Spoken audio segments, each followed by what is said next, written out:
प्रचार करुछु अतिबड़ी जगन्नाथ दास विरचित श्रीमद् भागवतर 124तम भाग। प्रयोजना सुहास महांती।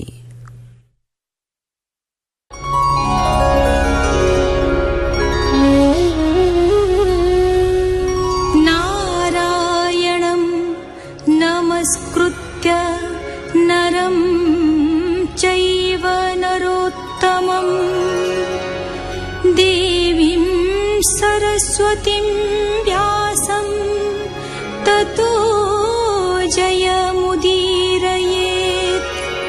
मूकं करोति वाचालं पङ्गुं लङ्घयति गिरिं यत्कृपातमहं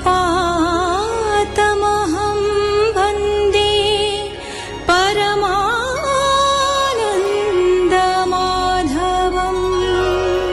ब्रह्मांक पुत्र स्वयंभुव मनुक औरसरु राणी शतरूपांक गर्भरु प्रियव्रत और उत्तानपाद जन्म ग्रहण करते। उत्तानपादंक वंशधरगण संसार भोग करिबा परे श्री भगवान ठारे आत्मसमर्पण करिसंते। आज आरंभ करुचु पंचम स्कंध। एथिरे अन्यतम मनुपुत्र प्रियव्रतंक वंशानुचरित वर्णना करा जायछि। प्रियव्रतंक चरित्र उत्तानपादंक वंशधर प्राचीन बर्ही और प्रचेतांक चरित्र ठारू भिन्न। से प्रथमे थिले गृहस्थाश्रम विमुख और भगवत चिंतामग्न। नारदंक ठारू परमात्म तत्व लाभ करी पुनराय राज्य भोग करिसंती और विषय आदि आसक्त होइसंती। परम पुरुष गोविंद अरुण चरणार बिंद तहु गलई मकरंदे ताजे पिबंती आनंदे। श्रद्धा युक्त रे चिंता करी हेरे तरंती भवबारी। परम भक्ति से लभाई करुणा करंती गोसाई।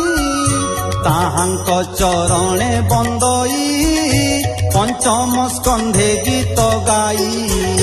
कहई विप्र जगन्नाथ भाषा प्रबंधे भागवत।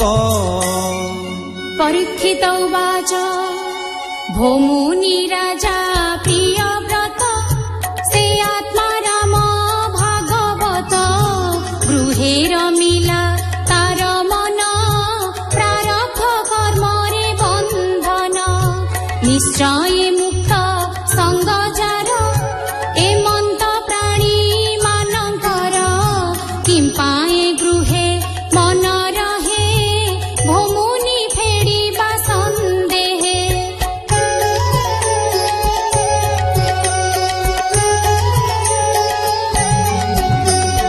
निश्चय महत लोकंकर उत्तम श्लोक कथा सार। निवृत्त चित से हुअन्ति से किंपा व्यर्थ आचरन्ति। ए मोते संशय बहुत जे प्राणी गृहे मोहचित। कामति कृष्ण विषय रे होइला के मन्त प्रकारे। सुक उवाच जहा तू करिलु प्रसन्न धन्य राजन तो वचन। उत्तम श्लोक जे गोविंद ताहांक चरणार बिंद। तहु अमीय रस बहे से रस जेवा प्राणी पिए। भक्त साधु सेहु जन परमहंस दिव्य ज्ञान। ताहार कृष्ण कथा बिने केबे मन नहे आने। अन्य जे गुण कथा मान इच्छा न करंती जे जन। तेणु से नृप प्रिय व्रत गुण रे होइला पूजित। मुनि परम भागवत नारद लोकरे विख्यात। ताहांक चरण सेवारे सर्व कलुष गला दूरे। तक्षणे सत्व गुण होई ब्रह्म यज्ञ रे दीक्षा पाई। पितार आज्ञा घेनी सिरे अवनी पालन विचारे। तेणे न इच्छे नृप वर उत्तम सत्व गुण तार। अखिल लोकंक जीवन अनादिनाथ नारायण। ताहांक चरणार बिंदे चित्त निवेशी अप्रमादे। प्रवृत्त संसार व्यवहार तहु मन को करी दूर। निश्चय जानी पराभव इच्छई नाही राज्य लाभ। एथि उत्तारे भगवान देवंक जे आदि कारण। राजार गुणमान घेनी जन कुशले आत्मजनी। निगम निज गुणे थाई भवनु अइले ଗୋସାଇଁ।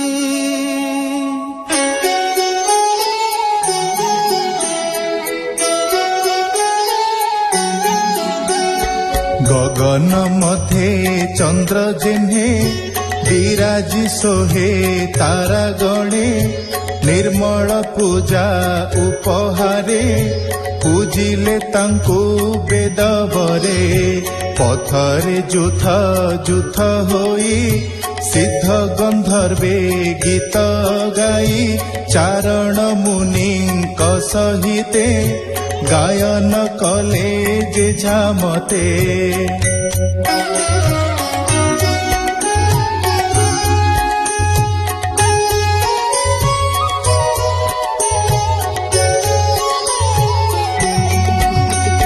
मनु सहिते नृपवर आनंदे जोड़ी बेनी कर पितामहंको से न मिला चरणे शिर निवेशिला प्रिय व्रतर पूजा घिनी कोमल बाक्ये पद्मजोनी सदय चाही बेदबर राजांकु बोलंती उत्तर।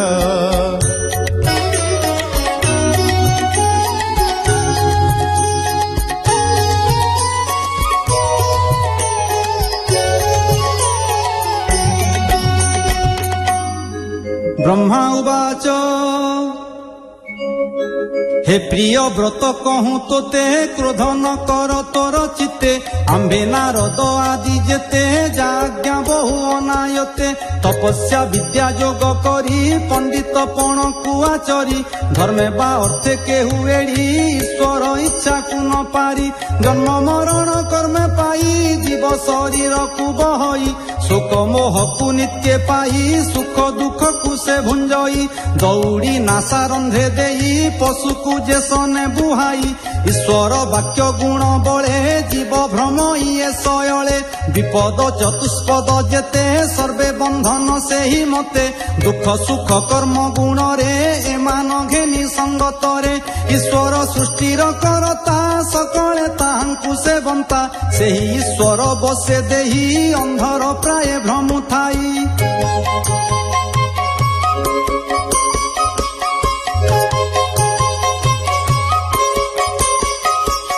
देखु देखुण भ्रम थाई एकथा मूढ़ न जानई विमुक्त हेले हे पुरुष प्रारब्ध भुंजई अवश्य निद्रा को पाई जन्हे नरे स्वप्न देहरे भोग करे प्रमत्त प्राणी मानंकर केबे भ्रम नोहे दूर लोभादि मानंकर जूत जेणु हुई अविरत जे बुध जिणे इंद्री मान ताहार गृह कर्म मान बंधन न करे ताहारे निर्भये भ्रमे से गृहरे लोभादि जिणंती जे जन गृहे नरमे तार मन दुर्ग मध्यरे थाई जन्हे जिणी प्रबल शत्रु गणे गृह मध्यरे देई मन लोभादि नासिबते सन इंद्रिय जिणंते से नर आनंदे भ्रमिब संसार तु पद्मनाभ पदाश्रित सर्वसंग रुहोई मुक्त।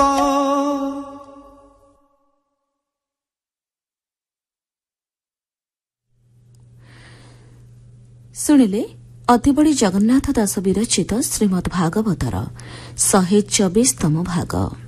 ଏ ଅଧ୍ୟାୟରେ କଣ୍ଠଦାନ କରିଥିଲେ ମହାପାତ୍ର ମିନତି ଭଞ୍ଜ, ଶୈଳଭାମା ମହାପାତ୍ର, ମହାପ୍ରସାଦ କର ଏବଂ ଦୁଃଖୀଶ୍ୟାମ ତ୍ରିପାଠୀ। ବେତାର ସମ୍ପାଦନା ଡକ୍ଟର ଦାଶରଥୀ ଦାସ, ସଙ୍ଗୀତ ପରିଚାଳନା ପ୍ରଫୁଲ୍ଲ କର, ବର୍ଣ୍ଣନା ବସନ୍ତ ମହାନ୍ତି, ପ୍ରଯୋଜନା ସୁହାସ ମହାନ୍ତି। ଆକାଶବାଣୀ କଟକ।